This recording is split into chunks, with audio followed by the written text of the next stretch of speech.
I suspect almost everyone knows this week, tomorrow, we celebrate the feast of the holy prophet Elias. And so we all know what's going to happen. We're going to bless cars and motorcycles and bicycles and unicycles and tricycles and however many wheels you'd like to put on these things. We have to remember, too, the Feast of St. Elias is not just about the blessing of cars. And I don't know about Arabic, but in English, many times now, when we hear the word prophet, we expect or we picture someone who is foretelling the future. And that's not really the sense of what an Old Testament prophet was. They might have foretold the future, but that wasn't their primary function. The prophets arose at times when the people of God had fallen away. They'd turned their backs on God, and it was the prophet's job to remind them, to wake them up, to cajole them, to shake them up, and call them back to the life that God had planned for them.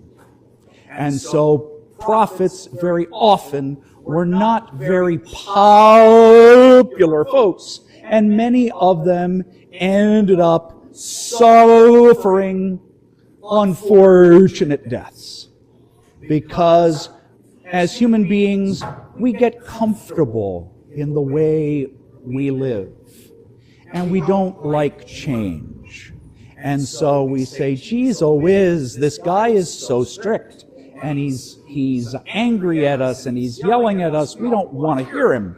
And when he won't shut up, because of course God is influencing him, we got mad.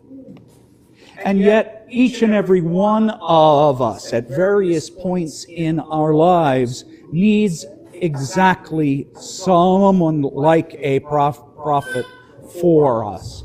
Because every now and then it's even easy for us in these latter days to forget who we are, to forget the type of life we've been called to, and sometimes even, whether it's consciously chosen or not, to turn our backs on God. Sometimes in little ways, sometimes in huge ways. That's part of why we have Lent every year. Lent is a time to remind us, to call us back, to encourage us to live our Christian life a little bit more faithfully, a little bit more fully. And at various times over the course of our lives, we need that. Because it's easy as human beings sometimes for us to forget, to overlook, to, without really meaning to, even change our path. And if we listen to the words of Christ in the Gospel of St. Matthew today, he reminds us here of exactly who and what we are meant to be. You are the light of the world. That's a big job.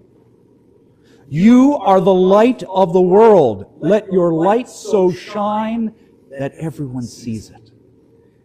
Don't hide it. Don't disguise it. Nobody lights a lamp and puts it under a basket. They put it on a high place so that everyone sees it, and that light can fill everything. That's who and what we're called to be. I suspect many of us know the society in which we find ourselves doesn't always appreciate that. We no longer live in a time or in a place that always encourages faith. We no longer live in a time or a place that's always even sympathetic to faith. There are plenty of folks out there who will ignore faith at the very least, and at the very worst, they might laugh at faith or try to end faith. And yet these are our days. They're not easy always to live in. But we're still called, each and every one of us, because Christ isn't only talking to the apostles there, he's talking to every one of the people who are following him, and today, that means us. That we're meant to follow Christ.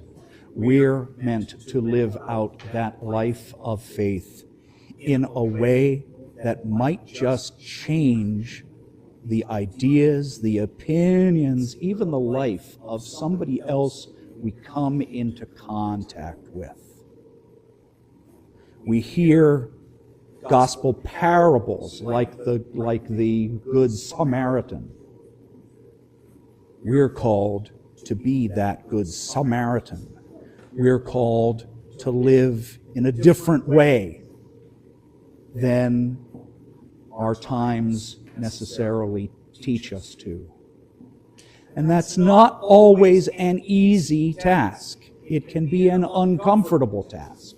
It can be a challenging task. And yet that's exactly what we're called to. I've been warning us for the last few weeks that as soon as Khalil was here, I was going to put him on the spot. And I warned him earlier that I was going to put him on the spot. So, if you remember the Greek, and the words are still in the bulletin there, Ton despotin ke archie reaimon, Kyrie filate ispola,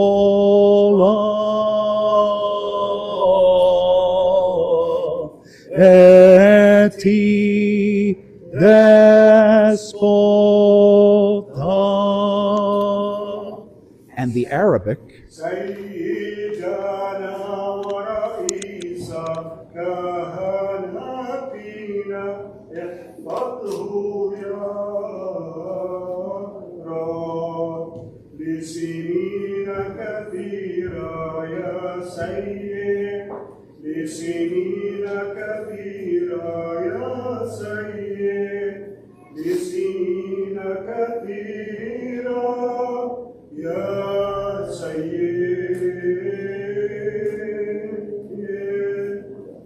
and whether it's Arabic or Greek, essentially what the words mean, it's a prayer on behalf of the bishop, asking God to grant him blessings and long life. Ispola eti despota is many years, O Master. I presume lasini nakatira yasayed is the same thing, many years.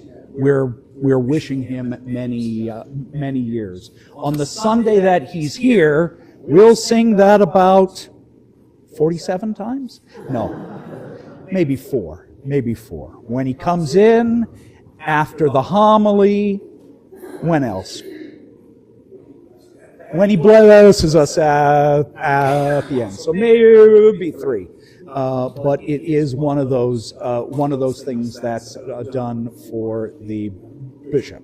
In another week or two, we'll practice Holy God, Holy Mighty One, because that's the other place, as I said, there's a special way of doing that when the bishop's here, and I can assure you, every parish flubs. And we will most likely flub too, so it's okay. But we do it the 3 times that we normally do it, and then we do it a 4th time, but we stop at the end of each verse.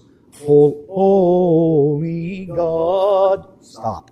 And that stopping is the hard part. We're so used to just going that when we're called to stop, a few of us will keep on going.